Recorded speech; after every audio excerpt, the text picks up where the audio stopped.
The 13th of March 2017 was the atmosphere of Holi in India, and at the same time, in a local village of Goa, an Irish tourist named Danielle McLaughlin was part of this celebration. She was celebrating Holi with some of her friends and some Indian friends. That is, she had come to experience Indian culture. But the unfortunate part was that the next morning, her body was found in a deserted field on the same Goan soil. There wasn't a single piece of clothing on her body. Her face was in such a bad condition that it was difficult to identify her at the moment. That is, Danielle, the girl who had come to India to travel, to find peace, and to experience a new culture, had now become part of a crime that shocked both India and Ireland. Or we could say she had been a victim of crime. And yes, what happened to her was something that she herself never thought could happen in a country like India, where the saying is Atithi Devo Bhava, guest is God, and that her end would be so tragic. But the bigger question was, who was the monster behind this heinous act that carried out such a disgusting crime? Yes, I'm talking about the Danielle McLaughlin rape and murder case in Goa. So, this story begins in a small town of Ireland called Donegal, where Danielle lived. She was a 28-year-old, young, independent woman who lived freely. She had a great passion for seeing the world, for traveling and experiencing different people and places. That's why after finishing college, Danielle decided that it was time to turn her dreams into reality. She started a world tour not just to travel, but to feel different cultures, meet new people, and make herself feel better. Danielle had 2 passports, Irish and British, and perhaps that gave her a little more freedom to travel. When she first came to India, the place she liked the most was Goa. The people there, the beaches, and the whole environment, everything captivated her. She felt as if this place was connected to her soul. She even worked in an orphanage there, spending time with children and doing something for society. And from here started the second chapter of her journey. In February 2017, she returned to India again, meaning she had been to India before, and this time she came back not just to travel, but to explore herself on an inner level and to do some other things.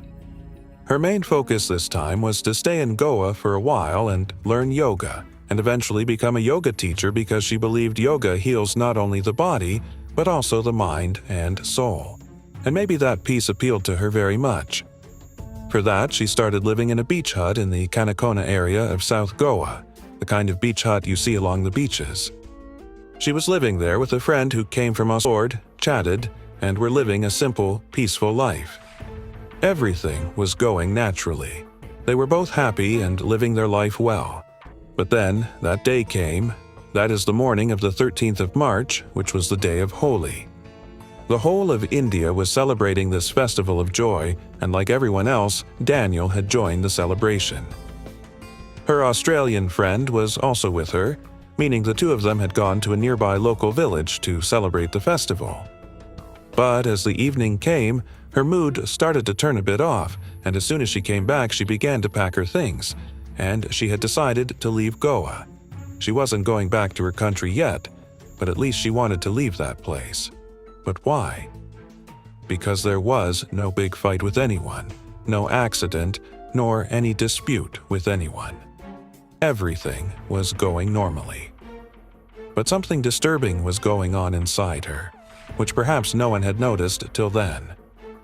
Then came the next morning. A local man who had gone out early with his cattle to the field suddenly stopped. What he saw in front of him was nothing less than a nightmare. For a moment, the man stood frozen, shocked. Then quickly he called the Kanakona police station immediately. Within a short time, the police reached the spot, and the investigation of this case began.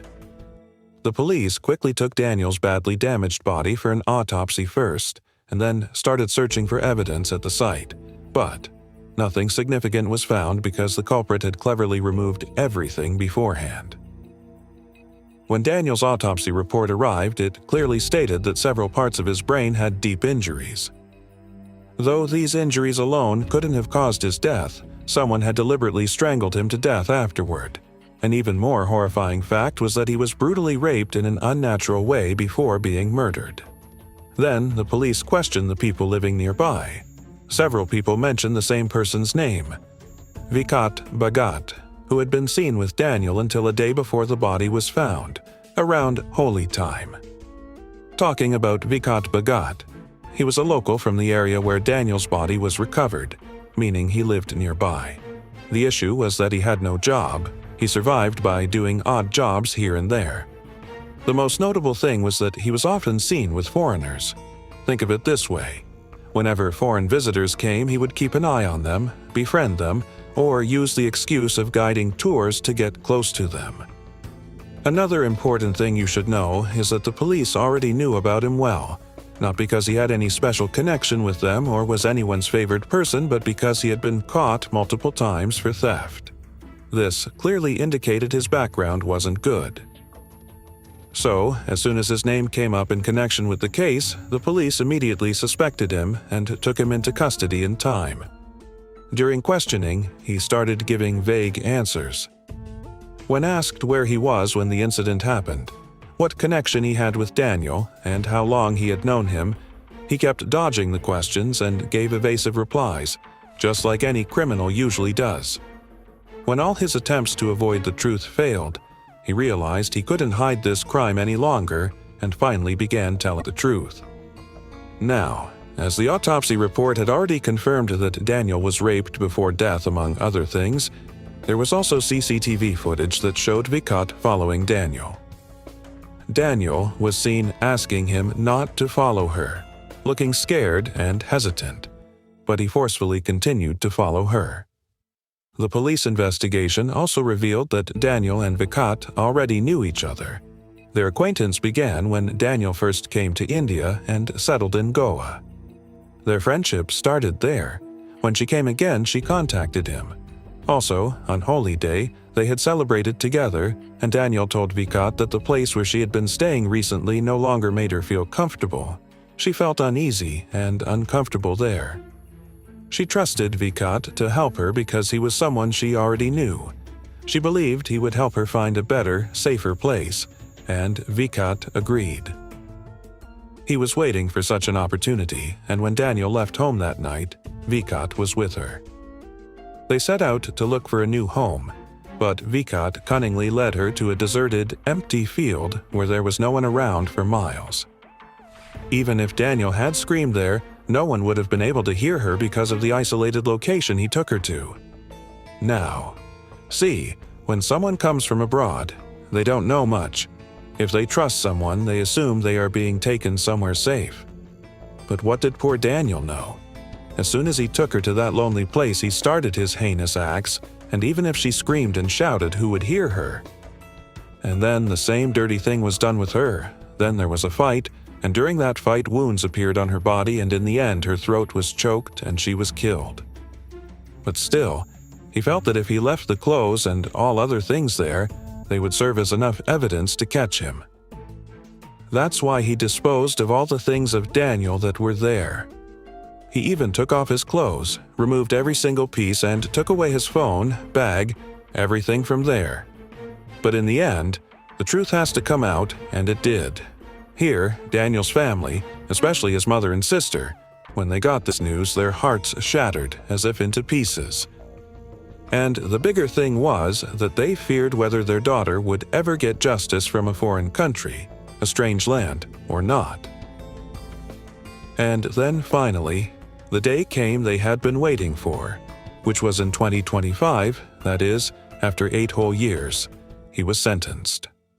At first, he was supposed to get the death penalty, which would have been perfect for him, but at the last moment, the court felt pity for him. The death sentence that was given to him was changed to life imprisonment, and this is the biggest failure, the biggest mistake of our governments and our courts, because now people have lost fear of life imprisonment.